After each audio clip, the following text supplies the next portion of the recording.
Hello everyone, welcome to the weekly Purple Penny coin news video.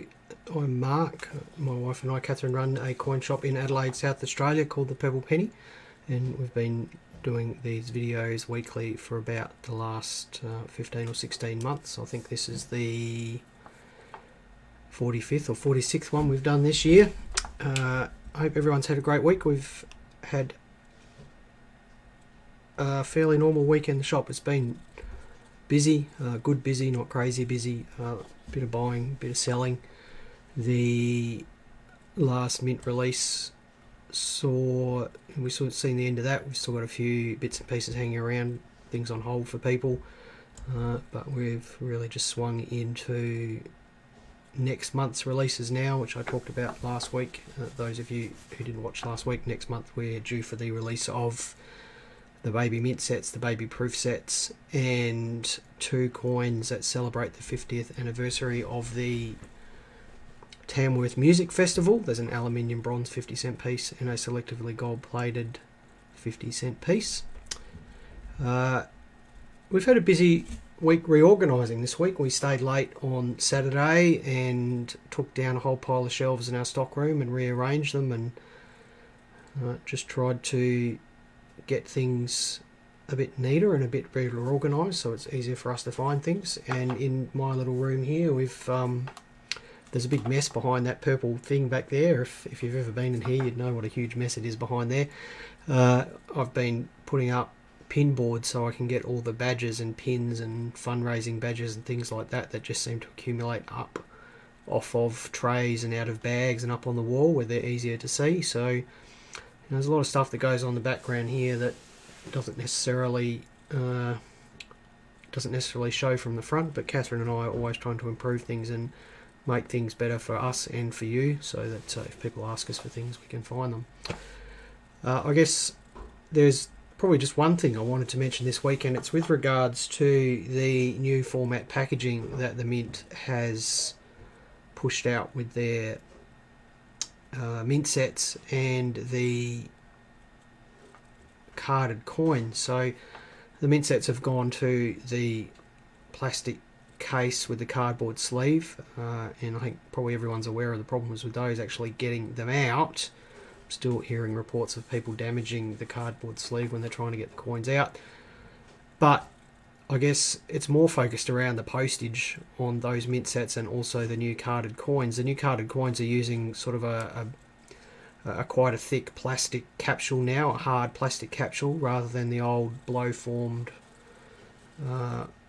probably polystyrene capsule that the Mint was using before. And as a consequence, people that are shipping them as letters are finding that if the package gets stepped on, that either the plastic case is cracking or the plastic capsules are leaving dents and indentations on the cardboard sleeves that contain the coins. So, us as collectors, I think we need to recognise that if we want to ensure that those things get to us safely, that we need to pay more for postage. We need to be paying for a parcel for those things now rather than a letter. I understand that that adds cost to things, but if you want your item to show up undamaged, the best chance of showing up undamaged, I think we need to recognise that new packaging has forced that change on us as sellers and also you as collectors. So just be careful with those things.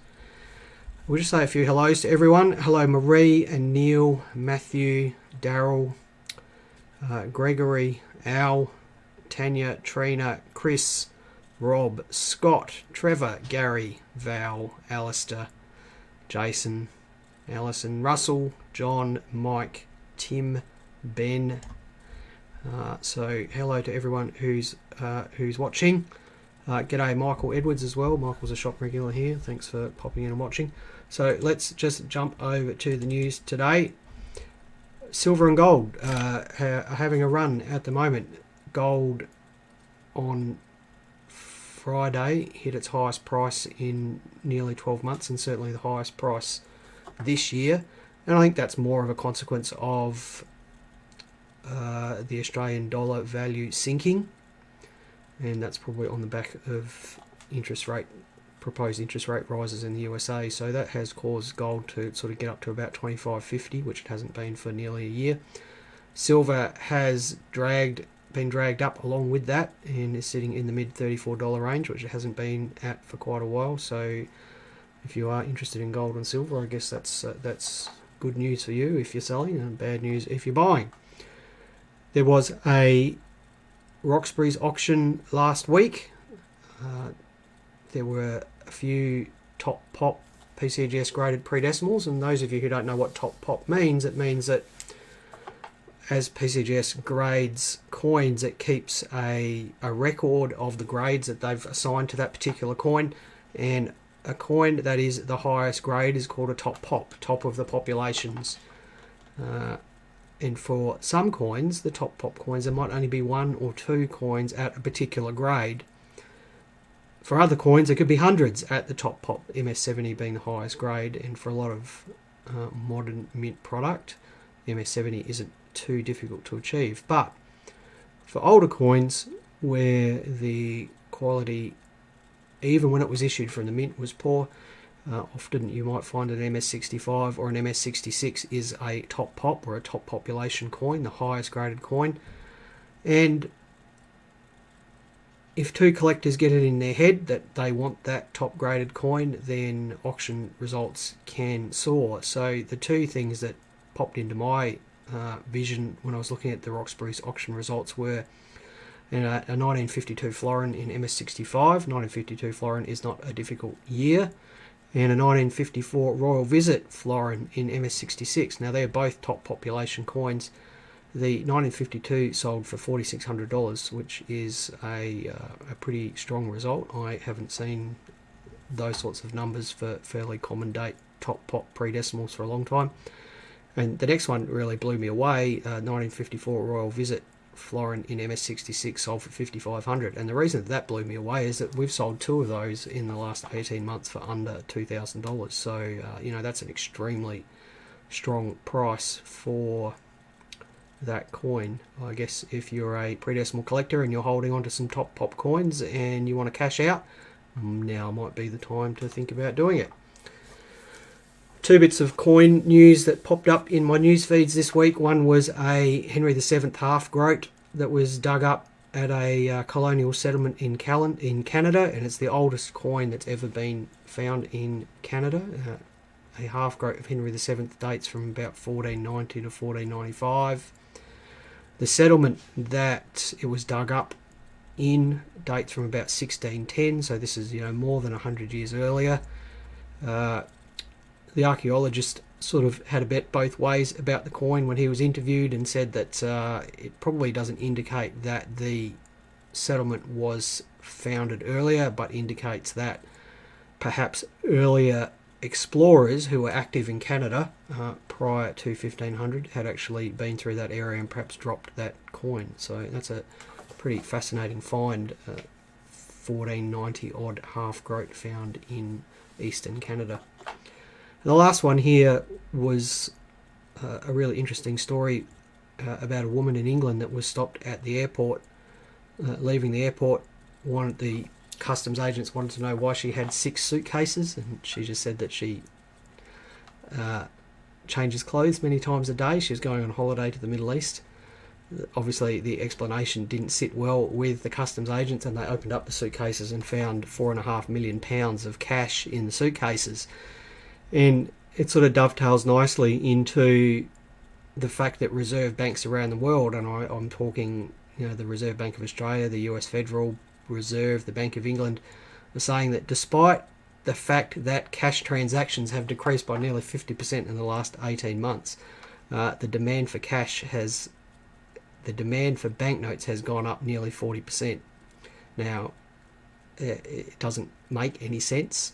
Anyway, the gist of the article is that organised crime is using cash to move funds between countries now, and that probably dictates why cash has been in so much demand, high denomination notes. So I just thought that was a really interesting story. Now, today I don't really have a topic of the day today. I wanted to just talk about some error coins, and The reason I want to talk about some error coins is that someone has picked up on an image from the Australian Coin Collecting blog. Those of you who don't know, Catherine and I also run the Australian Coin Collecting blog, which is a website with sort of thousands of articles about different things about coins. Anyway, this person has picked up an error picture off of there and decided that it's not really an error, and so I just thought, well, let's talk about some errors today. The first one is this beautiful example here. It's a florin, a 1946 florin with a partial brockage on the obverse there. You can see that funny crescent-shaped indentation on the obverse. Now, the gentleman who thinks that this isn't an error seems to think that that top area there is actually popping out of the coin rather than sunk into the coin. And in his defense, that's probably just an artifact of the lighting. What you've got up the top there is a elliptical shaped indentation and then a mirrored incuse impression of part of another coin. It baffled me for a while about how these partial brockages like this could happen, because if you think about it, the only way it can happen is that that florin was struck against a piece of another coin. And in this case, I happen to have another error coin that is almost the right shape and size for what it was struck against. Now, the sequence of events that happened with this coin is that an elliptically clipped planchet actually was struck, and perhaps it was detached when it went into the coin press, or perhaps it was still attached to the other part of the coin. But anyway, it was struck, and it didn't exit the coin press. The next blank came in, and the next blank was struck against that elliptically clipped coin that had been struck, and you get that partial brockage there. And in the picture you can see there, we can see the error at the top left, and then at the bottom right you can see an elliptically clipped florin which is almost the right shape and size, and so it's quite easy to understand how this could have happened. Pretty fabulous error. It's not mine. I wish it was mine, but I did get to photograph it and handle it, and it is quite spectacular. So that's a 1946 florin with a partial brockage strike, and it's been struck against an elliptically clipped florin. So fabulous error. You don't see those on florins very often. Next error is a foreign planchet error, and these are a favourite error of mine, and they've always intrigued me. A foreign planchet or wrong planchet error is what happens when a coin is struck against is struck on the incorrect planchet. Now, you just excuse me for a second here. There's a couple of comments here. Seem to be having some major video interruptions, Mark. Look, Neil, it's I'm not getting any problems here with the streaming information. So if you're having any problems, I do apologise for that. I guess the recording of the video will be available on Facebook when I'm done. We also pop it up onto YouTube as well. I'm not having any troubles with the internet here. I'm not getting any complaints from Facebook that the stream is poor quality or anything, so I do apologise for that. Rob is asking what the name of the website was again. That's the Australian Coin Collecting blog, Rob. So if you go and Google Australian Coin Collecting blog, you'll be able to find that fairly easily. Right, let's keep going. So this is a 1944S florin that's been struck on a shilling blank, and of course during World War II much of Australia's coin manufacturing was shipped overseas. And that's because Australia's industrial capacity was directed to producing material for the war effort. We used the Royal Mint branch in India to strike coins, and we used the US Mint branches in Denver and San Francisco to strike coins for us. And in fact, when we went from sterling silver coins to 50% silver coins, much of that money that was realised was paid back to the US for the debt that we had accrued when they struck coins for us. Anyway, the quality control in the US Mint at the time wasn't the best, and as a result, you do, I won't say often, but you do see US struck Australian coins struck on incorrect planchets. This one is struck on an Australian shilling. I've got one that's struck on a US war nickel. I've seen them struck on Filipino blanks. So it's a really interesting way of getting hold of a wrong planchet error in the pre-decimal series. The grades tend to be pretty good. There's a few of them around and the prices aren't exorbitant.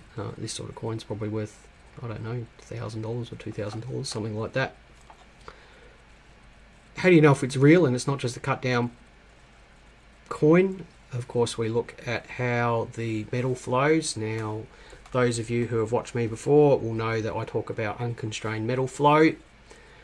And basically what that is that when a blank, this is the collar die here, when a blank falls into the collar die and it gets struck, when the blank spreads out and hits the edge of the collar die, that's called radial metal flow.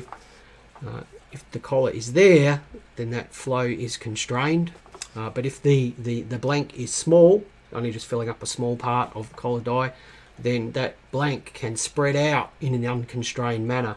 And that means that the design, that typically the letters, that's the easiest way to see it, that tends to flow outwards as well. And the way that you see that metal flow is through what's called fishtailing. And what that means is that the bottoms of the parts of the letters the closest to the center of the coin end up with like little V shapes in the middle, because the metal in the middle of the letter tends to flow outwards more than the metal on the outside. It's called fishtailing because the bottom of the letters look like little fishtails. You can't duplicate that by just cutting the coin down. Okay, you can't duplicate it, not without sort of significant engraving effort, and then the engraving is going to show up as wrong anyway. So that fishtailing is a great way of, a great tool for you to have in your numismatic toolbox to understand what is a real error and what is not a real error. It's a tool that you can use to determine real clip planchets. It's a tool that you can use to determine whether a clip planchet detached before it was struck or after it was struck. It's it's a wonderful thing to look for. Just think about how the metal moves around and how it flows, and you can pretty easily pick out fake errors.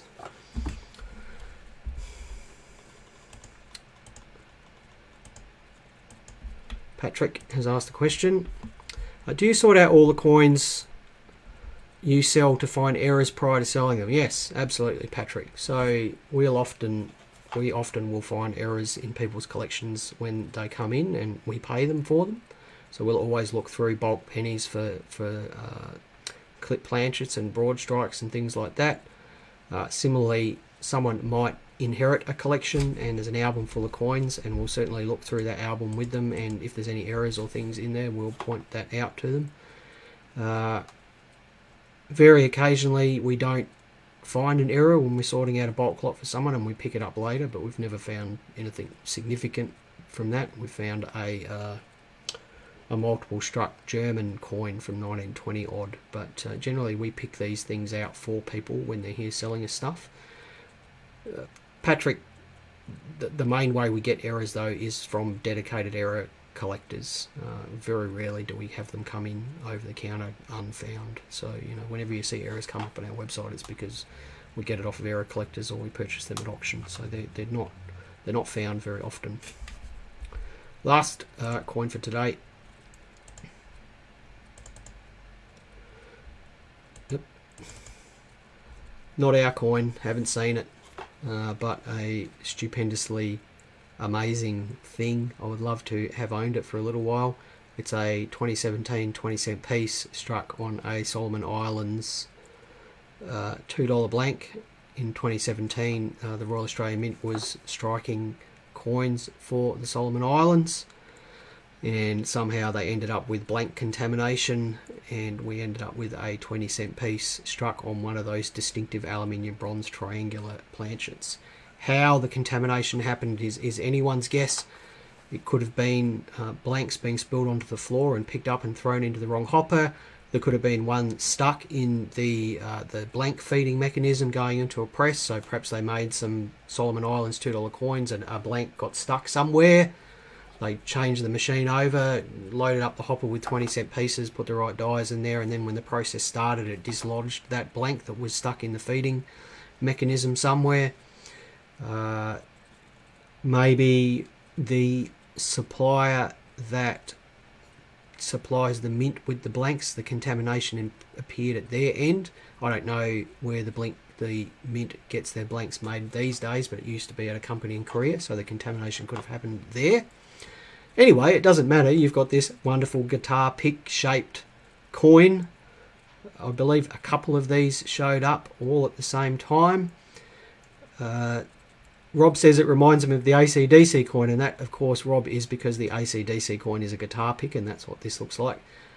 Now, the story behind how this coin was found was that someone busted open a roll of 20-cent pieces and this was in there. Now, I don't believe that, because I think a rolling machine would have gagged on this coin. It wouldn't have rolled it. It was probably in a security bag or something like that. I know at least 2 were found at the same time. And they sold for $10,000 at auction plus commission. So quite a remarkable error coin. Ticks all the boxes for what makes an error coin desirable. It's obvious that it's an error. It's the wrong shape and it's the wrong color. It's a beautiful grade. It's not damaged. It's modern, so modern errors tend to do better than older errors because they appeal to more people. Fabulous error. Would love to own one day and just to examine it closely. And this is the sort of thing that we all dream of finding in our change.